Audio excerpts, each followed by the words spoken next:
गर्मियों के मौसम में गर्मियाँ होनी भी चाहिए, क्योंकि अगर गर्मियाँ नहीं होंगी तब भी प्रकृति का जो संतुलन है वो बिगड़ सकता है।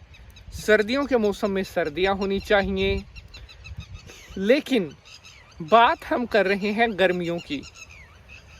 गर्मियाँ एक हद तक, गर्मियों में क्या तापमान रहता है, गर्मी किस हद तक सही रहती है हमारे लिए, पेड़ पौधों के लिए, पशु पक्षियों के लिए, खेत में होने वाली फसलों के लिए, दाल सब्जियों के लिए।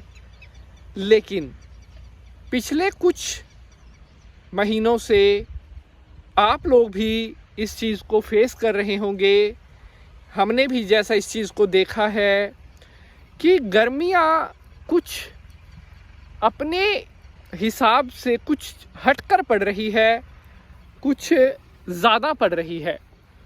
क्योंकि आम तौर पर अगर हम गर्मियों का टेम्परेचर पिछले कुछ सालों का अपने भारत देश का उठाकर देखें, तापमान लगभग 36, 37, 38 और हद से हद 40 डिग्री तक पहुंचता था, 40 तक पहुंचता था, मैक्सिमम होता था।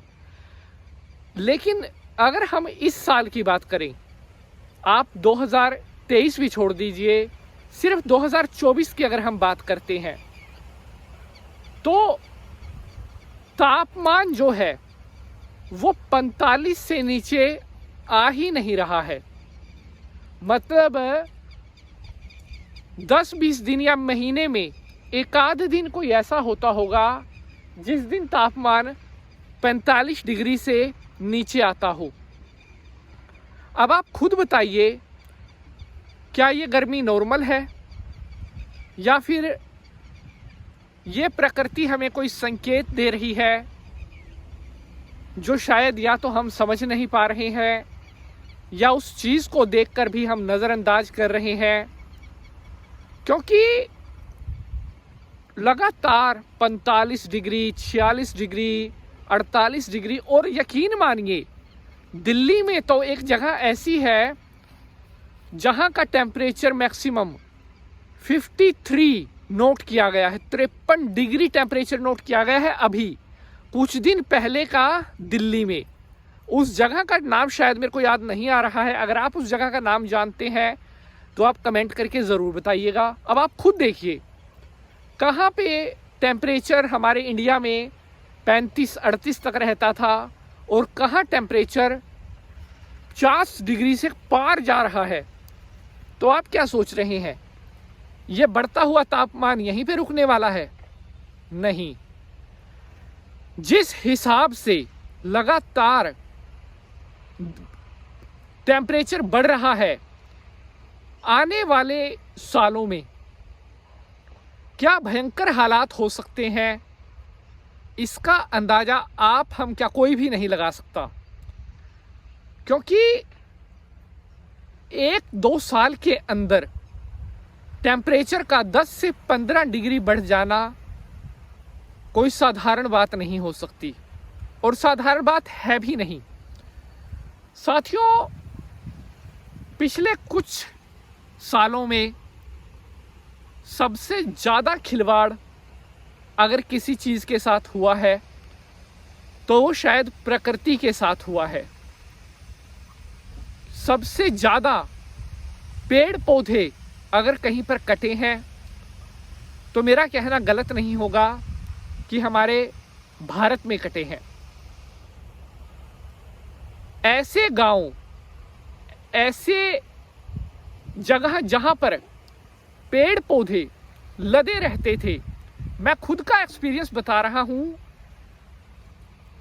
कुछ गांव में मैं जहां पर गया, आज से 5 से 10 साल पहले, ज़्यादा लंबे टाइम की बात भी नहीं है, 5 से 10 साल पहले मैं उन गांव में गया था। उन गांव को दूर से अगर हम देखते थे, गांव के घर नहीं दिखाई देते थे। क्यों? वजह थी पेड़ इतने घने थे कि गांव भी नहीं दिखता था।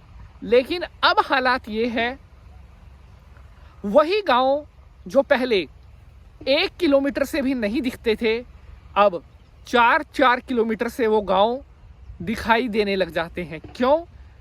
अब वहाँ पर एक भी पेड़ नहीं बचा है।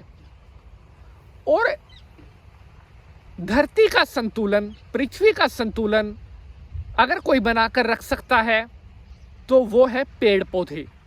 और पिछले कुछ टाइम में सबसे ज़्यादा बल अगर किसी चीज़ पर दिया गया है तो पेड़ पौधों को काटने पर दिया गया है। हर किसी का जोर किस पर चलता है? सिर्फ पेड़ पौधों पर चलता है। सबसे पहले कोई कटेगा तो कौन? पेड़ पौधे कटेंगे।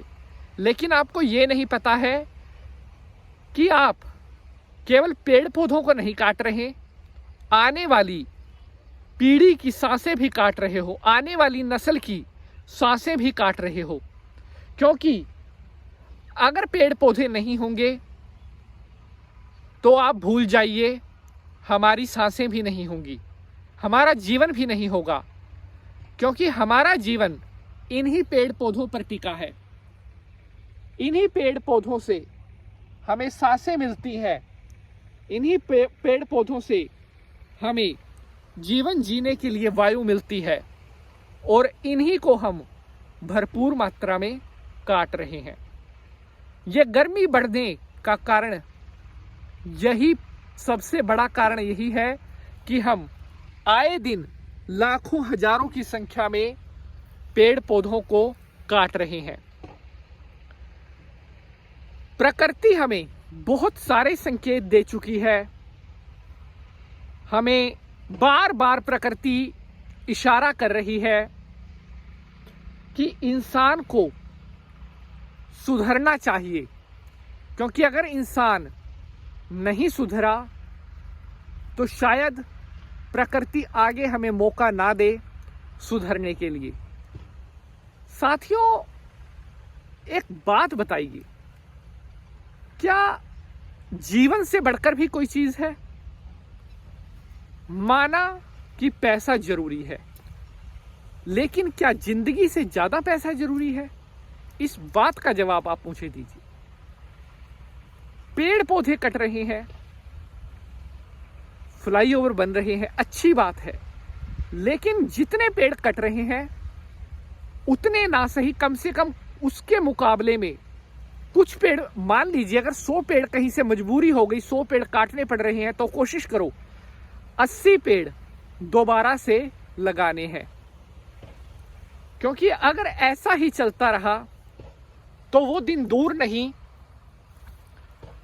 जब हम इस धरती पर नहीं रह पाएंगे। क्यों नहीं रह पाएंगे? धरती इतनी गर्म हो जाएगी, टेम्परेचर इतना ज्यादा हो जाएगा कि मनुष्य जी ही नहीं पाएगा। हमें जीने के लिए परमपिता परमात्मा का आशीर्वाद चाहिए, भगवान का। और पेड़ पौधों के साथ, पशु पक्षियों के साथ, जीवों के साथ, इन सबको साथ लेकर चलना बहुत जरूरी है। ऐसा नहीं है कि आप केवल अपना सुख, अपनी सुविधाएं, अपना पैसा, ये सब देखें। और भी बहुत चीजें हैं जो हमें समझनी चाहिए। आपकी क्या राय है वो भी आप बताइएगा। मेरा तो ये छोटा सा संदेश आपके लिए था। आई होप अगर आपको अच्छा लगेगा तो लाइक भी कीजिएगा, शेयर भी कीजिएगा। जय माता की।